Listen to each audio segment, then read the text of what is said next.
Blending and rendering are completely two different things. They are not the same thing. They are not either or. I'm not sure why there's this confusion out there, but I'm just going to try to cover this right now. Blending is an activity. It's a technique. It's a method of rendering. It's one way to render. And to render is to bring in as much detail as possible, to bring the image to a finale, to have addressed detail, edge, edge control. It's not just about blending, but when not to blend. Rendering is the universe of completing an image, and blending is one way to do it. They're not either or. They're not interchangeable. One is representing all the fundamentals and principles combined, and the other represents just one way of blending two shades or two colors together. So blending is this. All right, so the difference between blending and rendering is as follows. This is blending. I'm using the Alt tool, the eyedropper tool, which is the Alt button on my keyboard for your PC. And this is blending. This is one way to bring an image to completion by combining the shades together so it feels like it really is skin or whatever it is you might be blending. This is also rendering. So this is one way to render. This is also one way to render. And you're all going to gasp. This is one way to render. And I'm not just going to use a soft brush. I'm going to get a hard edge brush and brush this all the way across. This is also one way to render. Why is that? It's because rendering is a state of mind. No, it's not. Rendering is a way to complete the image. It's to complete the detail as far as you want to go with the detail. It's the difference between the early painting strokes that you do in the first 30 minutes and then 17 hours into the painting when it's finally completed. That entire from hour 1 to hour 16 is you rendering. No, rendering doesn't necessarily mean details. Rendering is like, imagine the word being the way it's used for rendering a video or rendering polys. You're you're finalizing the image completely. It doesn't just address detail. It addresses all kinds of light. It addresses all kinds of presentation and composition and staging and canvas work. And props. Rendering is the complete finale of the movie. After everything is put together and all the actors have been dressed up and all the lines have been read, that is when the image is fully rendered. To render is to complete it. All right, whatever that entails. Blending is just combining two shades together. These are not neighboring definitions. These are two ways to render, but these are not the superior force. The superior force is the rendering, is the fact that you're rendering. All right, so please don't mix these two. They're not interchangeable. You don't just you choose one or the other when you're talking in a sentence. You have to learn these words. You have to add them to your vocabulary as students. You don't just interchange these two definitions together. Blending is not the same as rendering. Blending is a part of rendering. Whatever rendering may may be needed for the render. All right, so let's jump onto the portraits straight on. Let's see what everyone's saying. So yes, edges. It's edge control. When not to blend and when to blend are both massive principles of rendering. All right.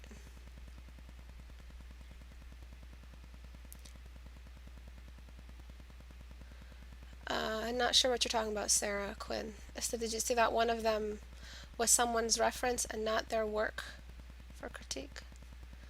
I must have, I'm not sure. But this is not guts, actually. Someone was describing this as their own personal character. What we have here is when we bring in a prop like this, what happens is it throws off everything. Right now you have a really tight triangle, beauty triangle here, and this becomes very problematic. When we have a face like this, not only are you going to be picked on by the rest of the soldiers and pretty boy will pretty much be your name, but it doesn't really fit the fact that it doesn't fit the character. You're the designer here. You're the god. You're the one putting the character together, and what's happening is you're bringing whatever you probably learned from painting girls for so long. You've brought it in, and it's affected the way you paint men. There is a specific style that comes with men. Men can have these kinds of noses, this kind of lip, and this kind of eye. But To combine them all together, you're really maximizing the beauty unnecessarily. Also, the face, if we look at the navigator here, the face is way too small for the head. The face starts from here to here, and then the forehead should have pretty much ended right over here, and the eyebrow should have been present here, but it's just the placement of the feature seems really, really small compared to the head surrounding it. So I'm going to try to fix all of this. And I'll show you the before and after, and maybe you can catch it too. All right. Okay, come on. So I'm going to start off with the eye. And maybe it'll, I'm looking at the navigator. This seems right here. And I'm just going to start erasing away. And getting my soft brush eraser and also erasing there and trying to combine it. Alright, so with painting females for so long, what happens is that we draw people that are overly beautiful. And the faces kind of tend to be always so delicately painted. Even if we draw this big, burly male face with male cheekbones and male jawline and male temples and male brow bone, for some reason we just throw in these really delicate features that don't come that often with males. And when they do, most likely a camera's being pointed at them. It feels very unnatural. It feels very model-esque. It doesn't feel like you're maximizing your design power. You're limited to those beauty tropes that you're so used to painting, and that's all you can paint. And I don't want my students to be that weak. I want my students to be able to identify when you're drawing female tropes and when you're not to accidentally draw a female. And every male you're going to draw is going to have that feminine touch to their design or their features. So the mouth, I'm going to leave it alone. The biggest thing that's bothering me is the nose. It feels like a post-plastic surgery nose. So there's some stupid Arab singer bitch who thinks she's a singer, but she's got the most annoying nose I've ever seen in my entire life. And I'm sorry, but the Arab women of media all have nose jobs. It's so weird, and they all have the same friggin' nose. So there's that nose. Let me see if I can find it. It's a very unnatural nose. It's got that triangular nostril. It's so sad that I only search up Arab woman to show off this nose. It's a very feminine nose, all right? It's nondescript. It doesn't have any specific race behind it. It's very, very plastic, is all I can say, all right? And this is the kind of nose we kind of accidentally learn how to draw. And if this is the only nose, the only way we remember the form structure of the nose as a functioning form structure, we have to draw it in this really general way. We're only ever going to get feminine out of it because there is no character to this nose. This nose has no character. It's really just out of the way, neatly out of the way. Alright, so this person, actually this actress, or not this actress, this singer has probably had on count probably by 20 surgeries so far. That's just kind of the thing that Arabs like. I'm Arab, so I get to make fun of them. I don't know why. They're just obsessed with the plastic surgery face. It's really sad, but that's kind of what we want to avoid. We want to avoid that characterless nose, especially if we're drawing a male. So I'm going to increase the size of the nostrils just a little bit, make this flare a little less delicate, give some bone structure to the brow, to the nose bridge, maybe give it a little bit of a bump. And this guy kind of looks like he's in shock, which is an amazing expression you have here. And so when someone is in shock, usually it's represented in their nostrils. Their nostrils tend to be a little flared, probably just, screaming or the yells of war or something. But let me show you how this nose looked before. Really delicate, really feminine. And not just this way, it was much smaller across the face. It looked very, very feminine. Alright, so before, after. So I gave the nose some bone structure, I guess. I gave it some size. It needs to be a little bit larger. And I've talked a lot about this before. Excuse me. Excuse me again.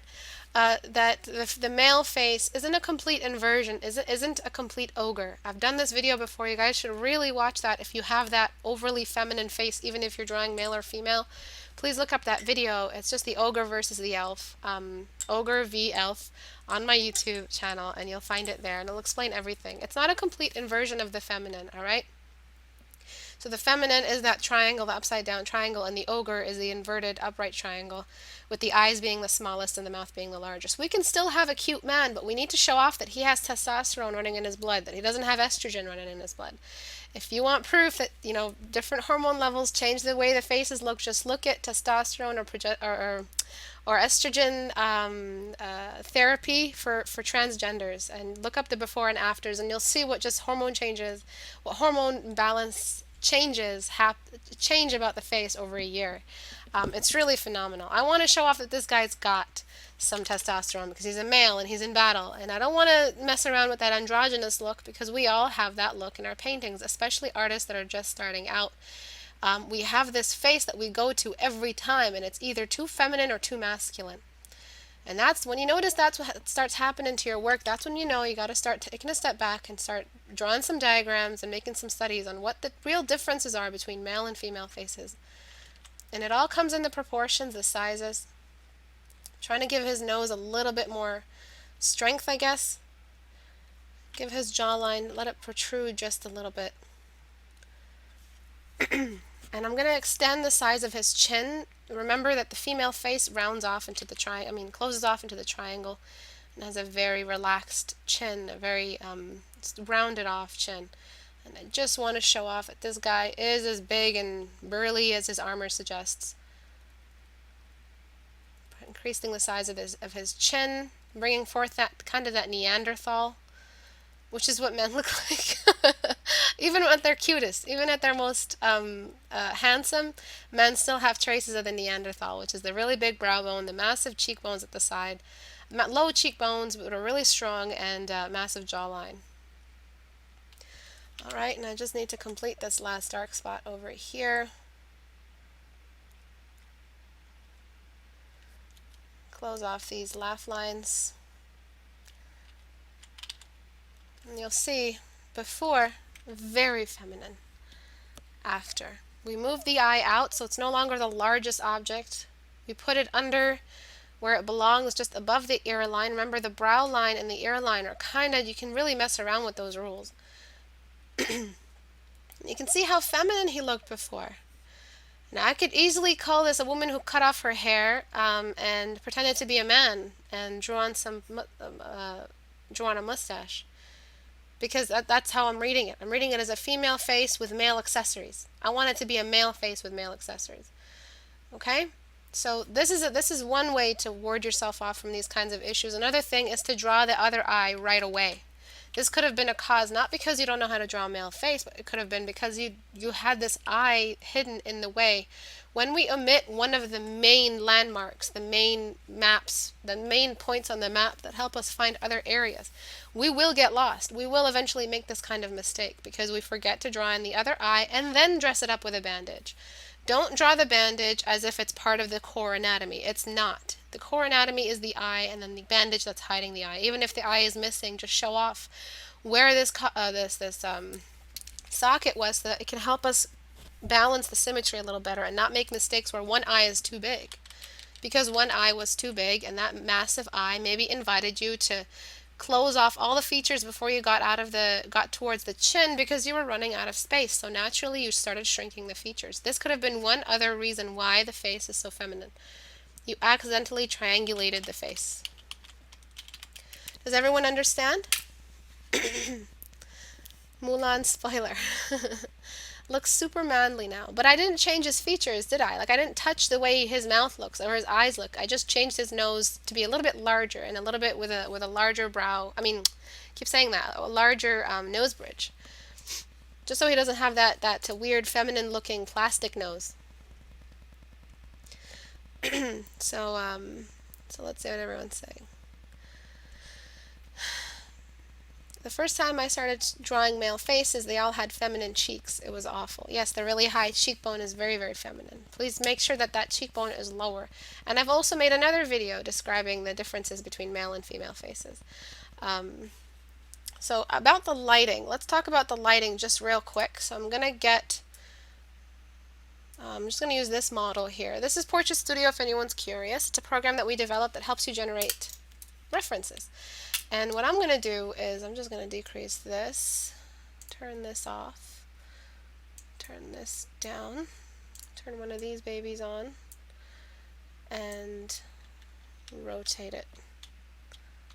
How do I rotate it? I forgot how to, oh, right. So I'm going to place the light exactly where it was in his room, and on his face, and then I'm going to set that up. I'm going to turn this back on and try to match the shadow, because I want the universal shadow to happen, the universal light to happen first. So what happens is we start noticing that these cast shadows, we can't escape these cast shadows in this physics. Somehow there should be a cast shadow in your painting, because if this is a universal light source and it's daytime and I'm bringing it in from the side of the face, this cast shadow would be there. These cast shadows right here, these massive, just random edge, non-blended cast shadows, and we have none of those over here. We've got this pretty fogged out, kind of washed out shadow system you've got going on, and you have the nose, the eyes, the lips, the side of the face, all as opportunities to show off some real cast shadows in your painting. And this is because we're not really having that amount of contrast that we need. So maybe because you're painting with grayscale, it could be a combination of things. But as soon as we start introducing the presence of the sunlight, that's when the contrast will start happening. And the upper directions of everything, the side of the cube and everything has to start, we have to start showing it off. So I'm going to actually do that exactly, but I'm going to point out where I want these cast shadows to stop. Actually, that might be a little wrong, but whatever. Let's just deal with it when it happens. So I'm going to point to the largest sides of the cube, areas that might be getting that sunlight on them. And then by defining those, I'll have defined the cast shadows, and you'll see in a moment.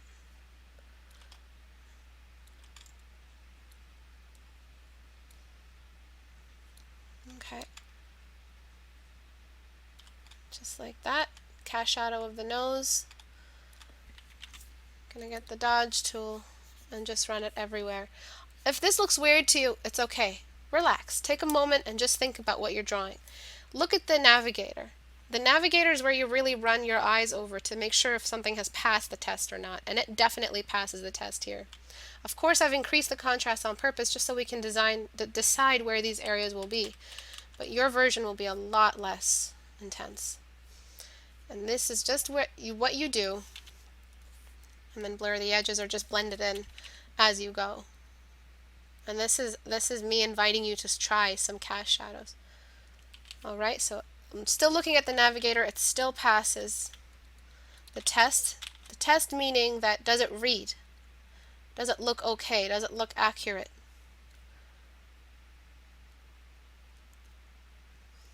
Alright, and so by drawing the highlighted areas, we've kind of mapped out where these cast shadows are happening right along here. So we've inadvertently thrown in a cast shadow here, cast shadow on the side of the nose, cast shadow on the chin.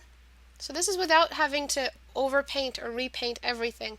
Suddenly there's a sunlight, there's a sun in the environment. Suddenly there's sun, and this is really, really important to have. And if this is a portrait, we know the eyes are the most important thing to exaggerate. So I'm going to throw a light there as well. Not too much though. Just like that. So this is optional. This is if you want to have a light presence in your image. If you're deliberately avoiding it because of whatever reason, then go ahead and ignore it. But remember that if you want to keep it like this, at least change the features. At least try to make the features feel a little bit more masculine. I honestly think it was because you hid the other eye. And because you hid the other eye, you drew this one too big. This one had too much space, so you drew this one too big, and then you were running out of space, and then everything got smaller. Usually we're very afraid of the edges in the painting. Alright, so before, after. If you have trouble drawing overly feminine faces on male characters, just look up my video on the differences between them all, and you'll catch that. For this person, the hand is a little bit small. I'm sure someone told you this hand is a little bit big. Generally, I really love the perspective, how you maintain that upward perspective on the shoulders, the missing neckline. Really good job. The body feels very fluid, and the gesture feels real. The only issue, it's really messy. You've been posting really messy photos of your sketches. Trust me that it's worth it to invest. If you're going to be sketching by hand, it's worth it to invest in a nice scanner. They're not expensive at all. The cheapest one will probably give you the way better quality than this. I'm sure if you're using your phone or something. Go into Photoshop and edit out these lines. Edit the contrast. Decrease the color completely. Omit the color. And then adjust some of this contrast. It's really grainy, like my voice. And it's really messy. And we're missing out on a lot of the lines. This is reading as chicken scratch. This is reading as bad lines when it's really just the quality of the photo. We're not even enjoying your lines enough, and it's because your photo is such a bad photo. So I really recommend reorganizing your workspace a little bit, prioritizing on, get the next best phone or to get yourself a scanner so you can post your art with a bit more neatness. These are amazing sketches. This is stuff that, excuse me, I'm losing it completely. This is stuff that you can post on your portfolio, and this is not portfolio quality photos of your sketches. We need some really clean sketches, and this is some good quality drawing, but it's presented so badly that it's taking away from us enjoying your image. So, hand sketches, concepts. Let's see what I want them to look like. Okay, never mind, no concepts. Just hand sketches. No, not hand sketches. Sketchbook sketches. Gosh. Alright, I want them to look this neat when you post them. I want you to make an effort there's a library in every town, and they all have scanners. Just try to find a way to scan your images, or else you're losing quality. I want them to be this clean when they're scanned in. Nice, empty, negative space, and the positive space gets a chance to be presented. If you have this overly messy presentation, it's going to look very bad on once you scan it. The image is going to suffer. So that's my suggestion. Let's talk about this person's day 1 and this person's day 10. Amazing improvement. I think this is the person whose image I critiqued for the villain design, and it's amazing improvement. I'm not sure if you used a lot of references or not. I'm not really sure. I'm not even sure if this is Portrait Studio. It is, right? I think it is. I'm not sure. But amazing improvement. If you are using a reference, good job, but try not to be too attached to your reference. Make sure the background is always a little bit lighter than your portrait. This is because I want you to build an appropriate awareness of the background as being part of the room that the light is also affecting. So this is one way to maximize your learning during the 14-day challenge. Everybody is trying it. Everyone is drawing it. Everyone is posting on the community.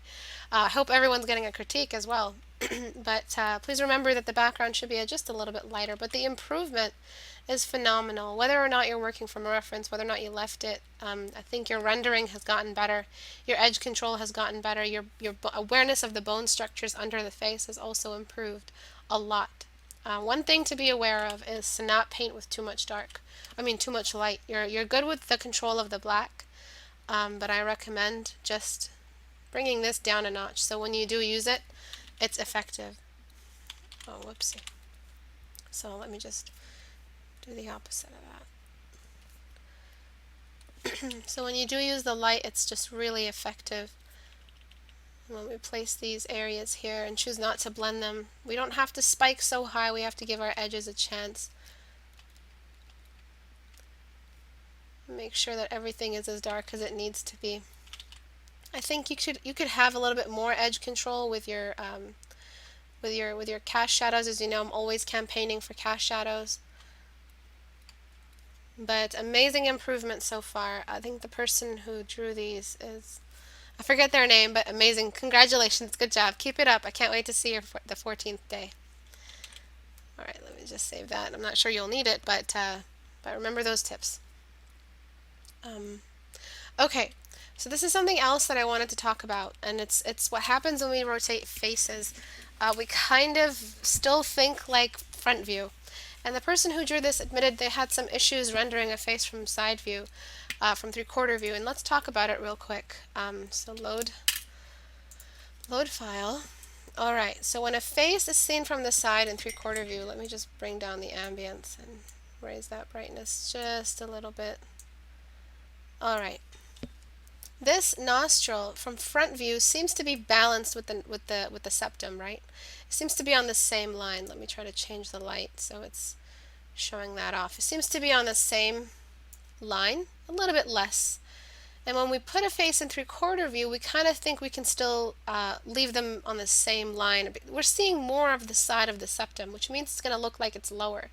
The nostril should be higher. Also, take a look at what happens to this eye. What happens to it? If I don't rotate along the perspective, I'm only rotating along the line. Okay, I can't seem to do that. Probably have to just jump into the camera. Look at what happens to the eye. It starts hiding behind the nose bridge until it eventually turns into the side view. This is problematic because what happens when we try to render this is we don't hide it. We try to fit everything in beside each other. And that's when we get issues like bad rotation, bad compression. Either the distant eye doesn't look right or it doesn't feel right. Let me just reveal more light here. Alright, so please make sure that you're hiding the distant eye horizontally. It starts shrinking. This eye is not the same size as this one, but only horizontally. They still sit on the same vertical lines. The only thing that shrinks is the width, and we start seeing the bulge of everything. The bulge of the lip, the bulge of the upper lip, the bulge of the nose, the bulge of the eyeball, and the lower eyelids on the eyeball. These are the biggest issues that we face when drawing a three-quarter view, and our rotation gets tested. So I would change, you already have instinctively, which is really, really good, shrunken the perspective of this eye right here.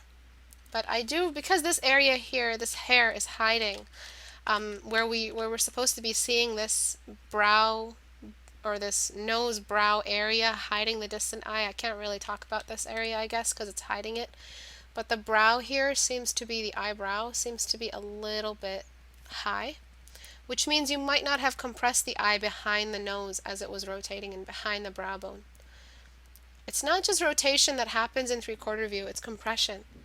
Can anyone explain what compression is? I just described it, I just need an reiteration.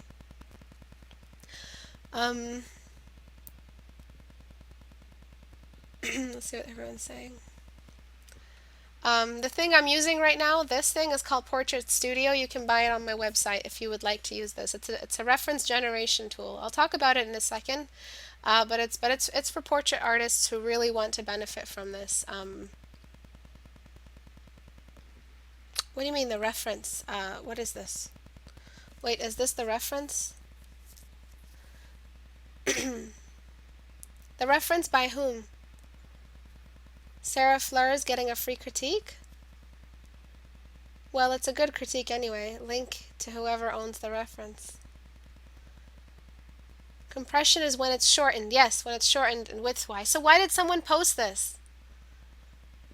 Why did you post it on the community if you didn't work on it? This is not an accurate reference. I'm going to continue on. This nostril here is too low. If a nostril was this low in the real world, we would notice it. This person has an upturned nose. And so when a nostril is that low, the nose doesn't feel like it's functioning properly. Okay, so after that, we just have to balance.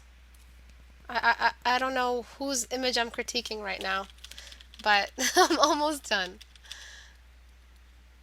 Thought it was someone from the students in the community. Why post work that's not yours? Anyways, this eye here could be a little bit smaller. This whole face structure isn't considering the fact that we're looking at the side of the face. So there needs to be some suggestion that the eye is no longer part of that and that the temple should be present somehow. So doing something with the eyebrows might also help you. Also, the face feels really nondescript, altogether very general, and I have no idea whose image, Sarah Fleur, I don't know who this person is, but you had some minor rotation issues before. The nose was a little upturned, the nostril was low, and after, and the brow bone wasn't really following the symmetry. I don't know whose image this is, but I hope that helped. Also, please don't use this tiny little ass brush to draw the hair. This is the biggest no-no. It feels very, very wiry. It feels oily and wiry. It looks like the guys from The Matrix. Farmer, is it the farmer? Harvester from The Matrix. It looks like this. It looks like the hair is actually made of that wiry stuff that they were made of. These creepy things. Where are they? These things. It looks like their hair is actually an individual really, really thick strand. Hair is not as thin as your brush. Hair goes way thinner than that, which is why we don't paint with a small brush. It feels very wiry and unnatural. We use a large brush to paint the large pieces of the hair first, and then we slowly descend into the smallest piece. Okay, there's this one. This was a self-portrait by someone. And I have a couple of issues with it. Altogether, it's a very beautiful image. I think you managed to balance the eyebrow hairs that you used here. It feels like it's running into a nice texture, even though you used a tiny brush. But we're seeing it again using tiny brushes. This is the best way to avoid rendering. This is not rendering. Please write this back to me. Using a tiny brush is not rendering. It looks greasy, as Madeline pointed out. Using a tiny brush does not render for you. Please write that back to me.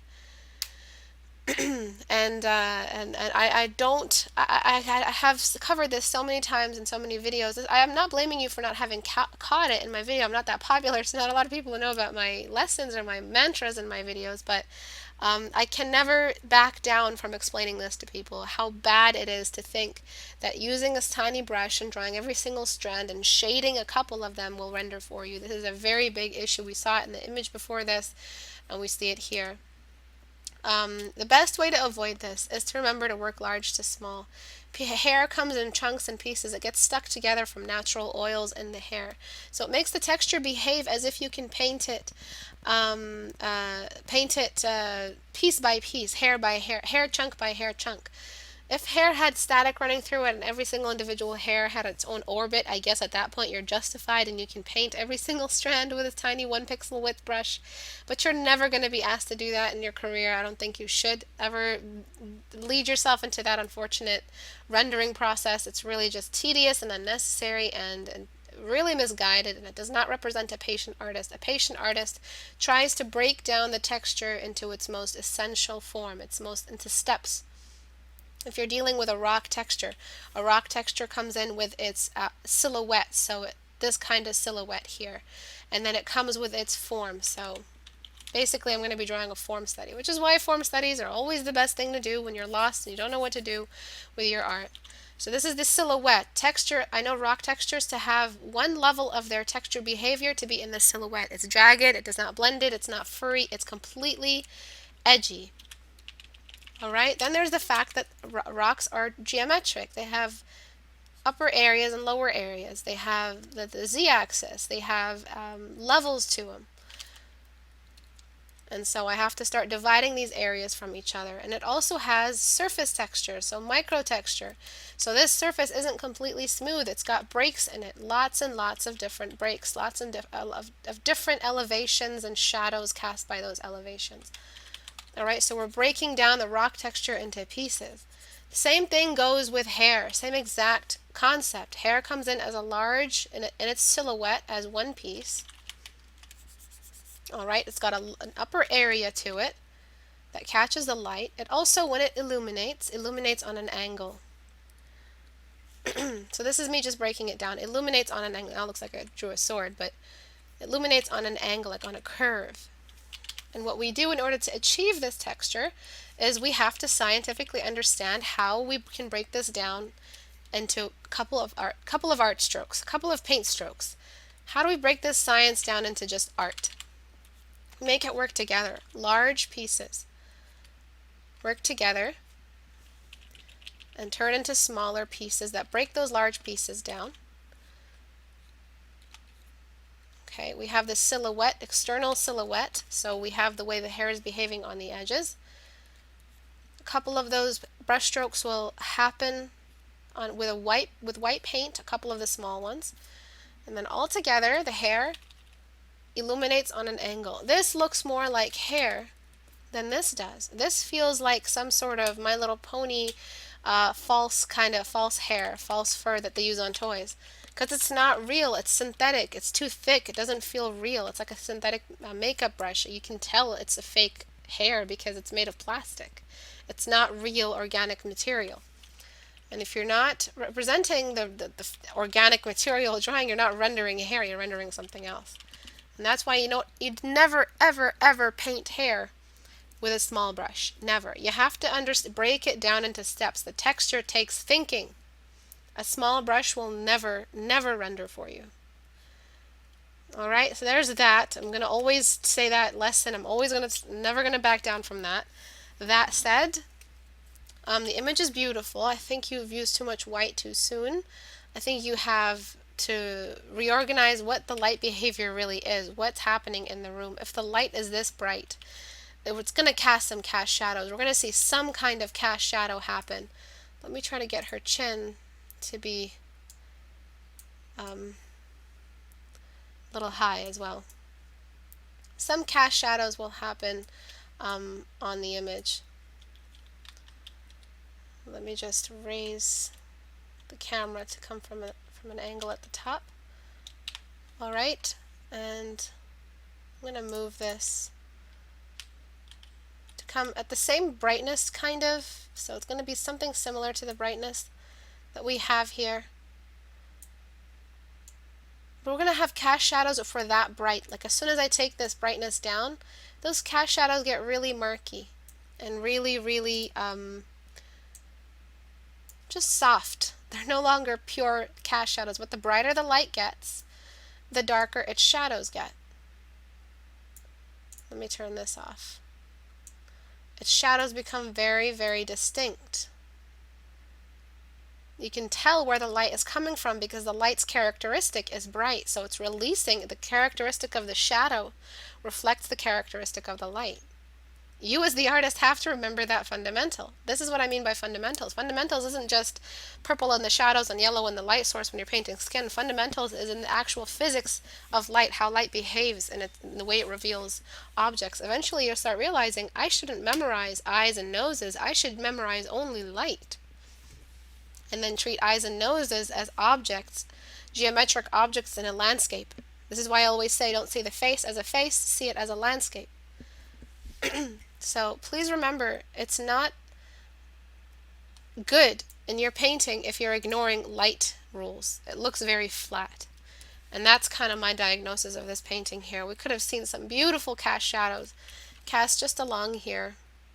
Even the subtle cast shadow of the let me show off that geometry a little bit of the nose of the eyelid is not there. Everything is just too soft. And this is a crutch that a lot of you have. Because you tend to over soften the shadows in your paintings. So you don't have to deal with all that difficult form knowledge. I mean, this isn't science class, it's art class. Why is she talking about sciences? Well, the unfortunate truth is that what we draw comes out of the real world, and the real world is governed by the laws of up, right, and in and out.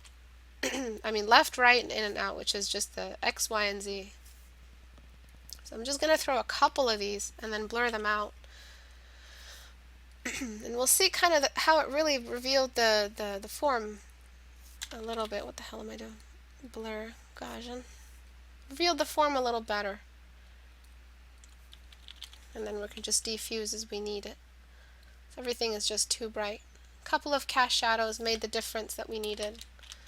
I need to make it a little sharper the closer it gets to the object casting it. This is another fundamental rule. All of these rules can be studied with Portrait Studio if you have it. Make sure you're studying form for form's sake. You're not always trying to memorize the pretty face.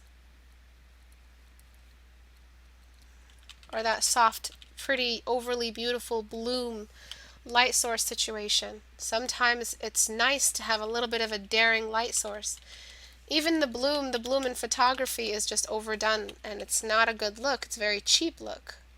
That excessive light, that no real cast shadows revealing the form of the face or hiding some of it discreetly or exaggerating other areas. So the cast shadow of the upper eyelid is really important, especially because her eyelashes have such a high altitude. We need to see some of these cast shadows happen. And then this whole area here needs to be separated. So I'll probably, these are the cubes of the face. Again, more fundamentals.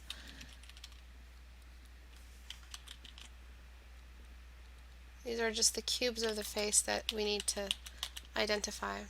I don't think I have time for that, but alright. Since the light is coming from above at an angle, I'm assuming. Filter, blur, Gaussian blur. Okay, just doing that to save me some time, and then I'll do the rest. Alright, so before, after. Do you see what cast shadows do for the face? They make it feel more accessible, more human, more involved with the light source around it, especially the cast shadows off the eyeballs.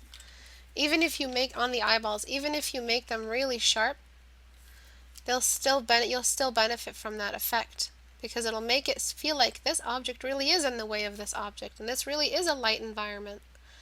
And that's the issue. When you guys paint, you don't paint landscapes. You don't paint light environments. You don't paint the face as if it's a one big three-dimensional structure in a big light source environment. You guys paint it as if it's from one edge to the other, from one edge of the line to the other. You paint it as a symbol, which is why you forget the necessity for amazing shadows like these. So I had to soften that shadow. There's still too much bloom, but a little bit more behavior of the form with the light than we had before, which I definitely recommend. If you guys want these paintings sent back to you, please message me on Facebook. I can send the images back there. So let's take a look at this. Let me raise the ambience, raise the ambience as much as possible. Kind of bring it to a neutral here. Alright. Raise this brightness. Bring it somewhere in front.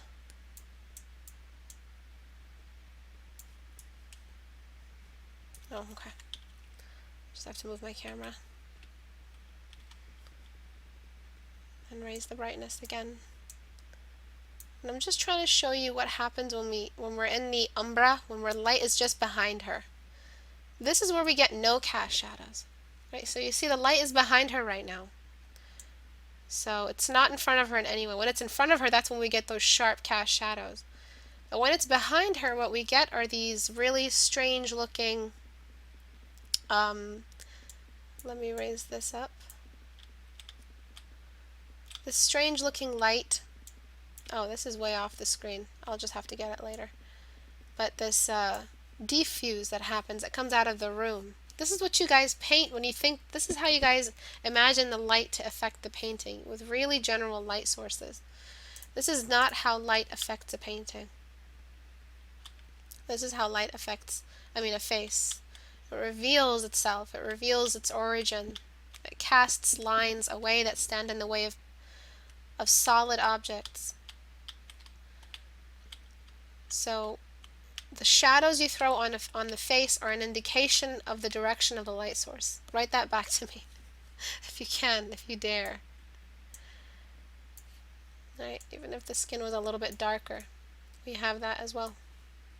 I think the coolest thing about Portrait Studio is the randomizer. This face is actually really pretty. I always love the like the really, really strong, prominent cheekbones. I think those are my favorite thing in the world. I like her downturned eyes. So after you randomize, you can adjust and then use this reference in your paintings. I've used it for the last 3 paintings I did. So the nostril width. And then eye hood for those Asian eyes. Low eye hood for the Caucasian eye. Wow, this is a nice face. Okay? So does everyone understand me?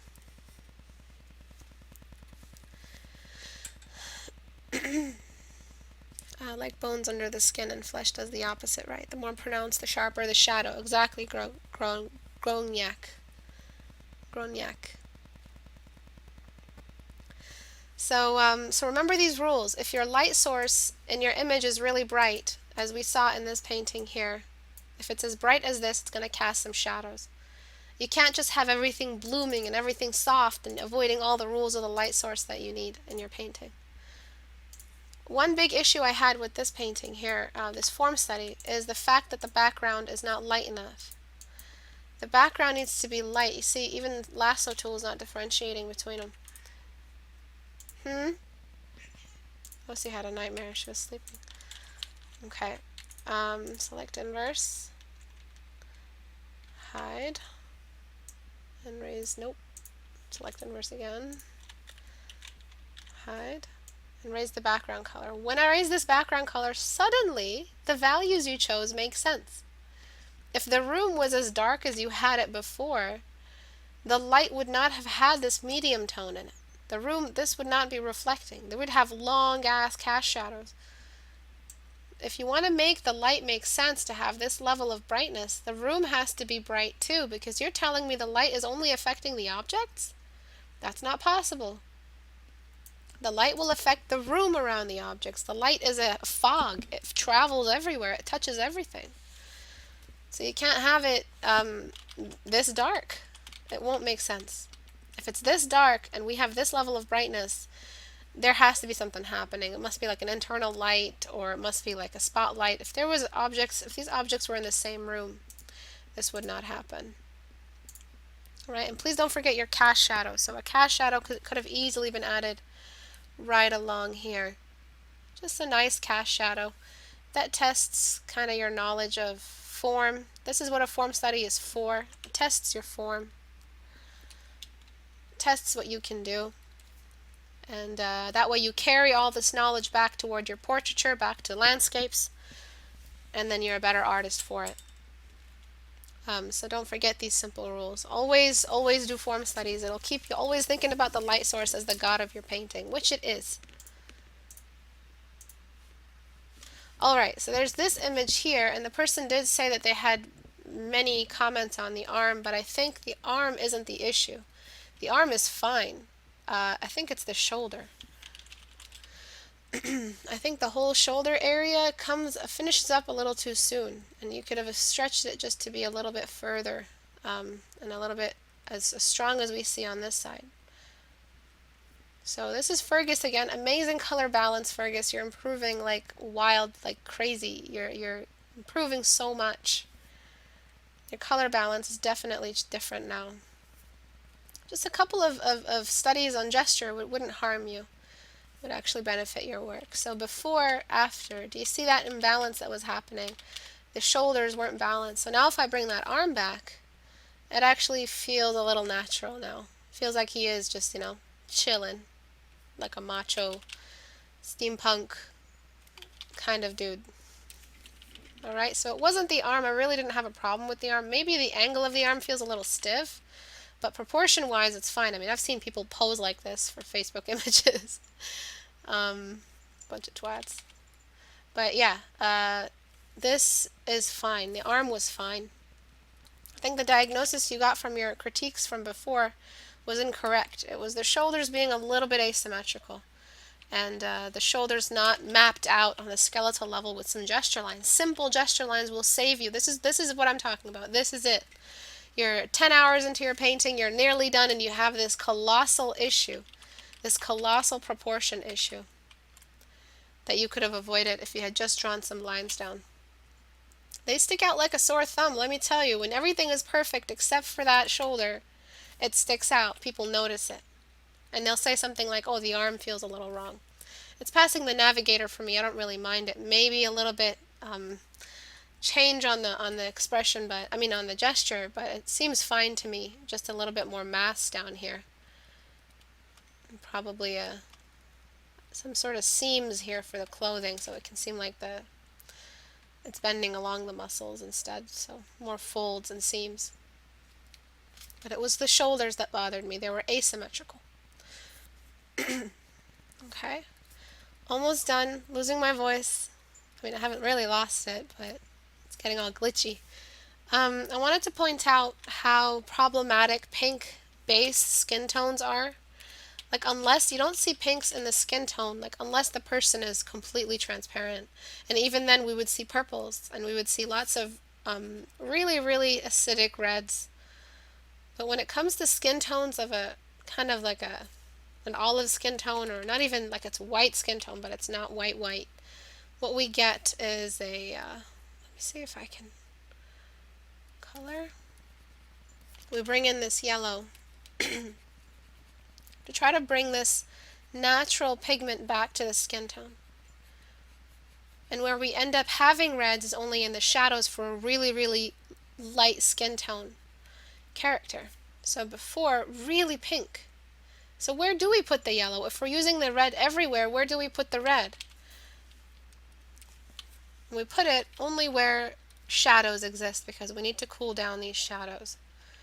So areas of shadow get the reds, but only in a lighter skin tone. This doesn't happen with olive skin tones that are really dark. So her skin tone is very light.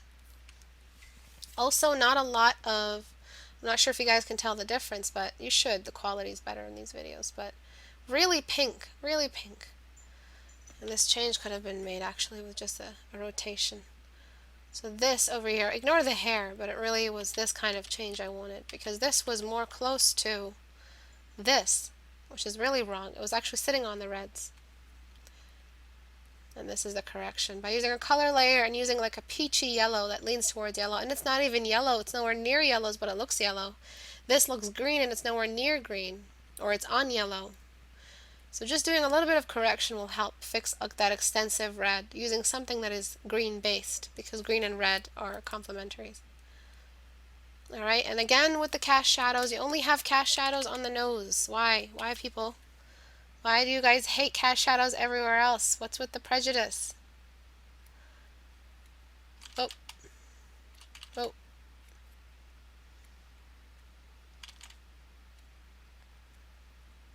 But yeah, post only your work. I don't want to go critiquing some big macho person and they come find me and fucking assassinate me for touching their work.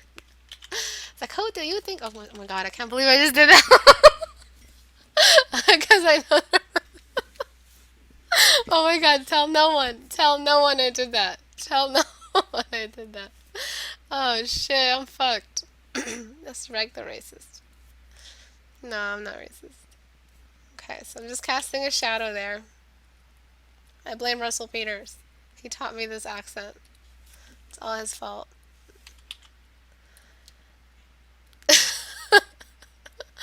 I'm so sorry, guys. Makes it look too muddy. What makes it look muddy? How many programmers have Rosalinda? My change doesn't make it look muddy. I think using values that are too dark makes everything look muddy. That's definitely one way to make your images look muddy, especially if you're going from dark, from grayscales to Control C, Control C, Control V. From what was I saying? I have no idea what I was saying. This is just one big weird moment. I'm reading the comments and I'm trying to talk and then I forget what I'm thinking about. So just throwing a cast shadow there. Maybe defuse this cast shadow. It seems to be a little dark for the bloom you've got going on. Okay, and that's it. I'll show you the before and after. Really looked very, very red. Okay, it didn't feel like a natural skin tone. And when it comes to hair, if you're confused about how to do the hair should curve. The highlights on the hair curve with each bunch of hair. So bunch by bunch. Alright? So don't make it all like one big anime curve. Each one has its own individual reflection, depending on how angled it is toward the light source. And hair is only saturated. That saturation line only happens around the highlight. Careful not to oversaturate this highlight because hair is reflective. And usually white light is just white. It's not bright orange. So it's not going to make skin, hair, or anything actually bright orange.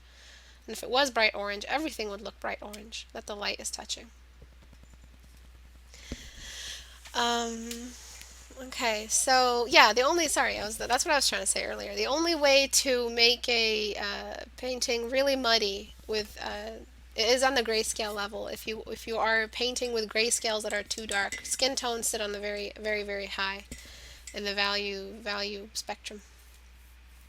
And that's it. A lot of stuff that I covered today, but please remember, don't forget about your cast shadows. They're your best friends in the time of need. They are what's going to make your art look better. And they're going to make your work look more professional and more in the presence of the light source. There is a book that I read for motivation to help keep me teaching and keep me loving art. It's called Alla Prima. And I forget the name of their author. What the hell is the matter with me? It's like this long name. Actually, I think it's worth it if I just look it up.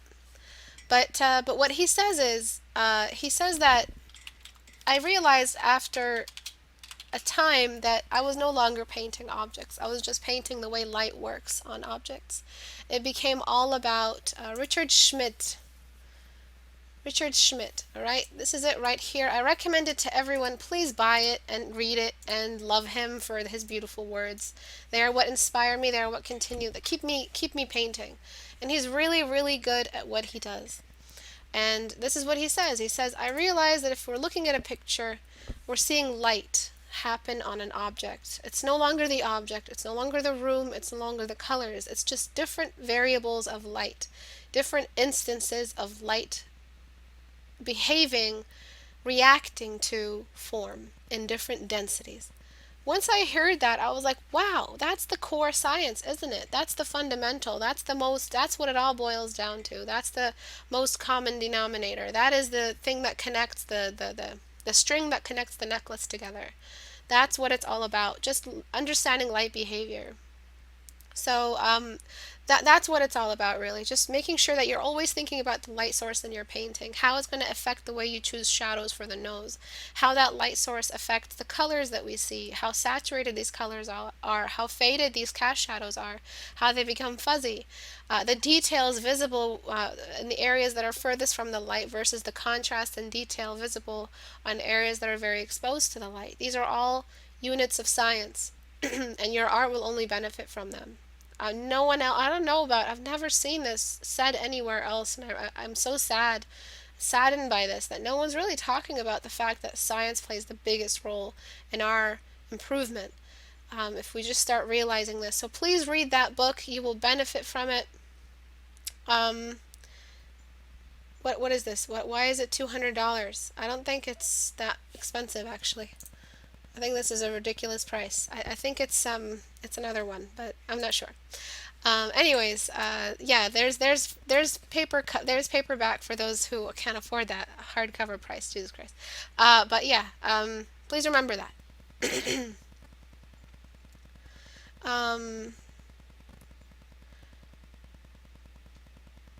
I just haven't seen it go for that kind of money lately. Yeah, I'm sure, I understand why it is. It's no longer in print. Any copies that are out there are copies that are on resale or reused. They're not going to be on print. I think he's stopped printing them. This book is no longer in circulation.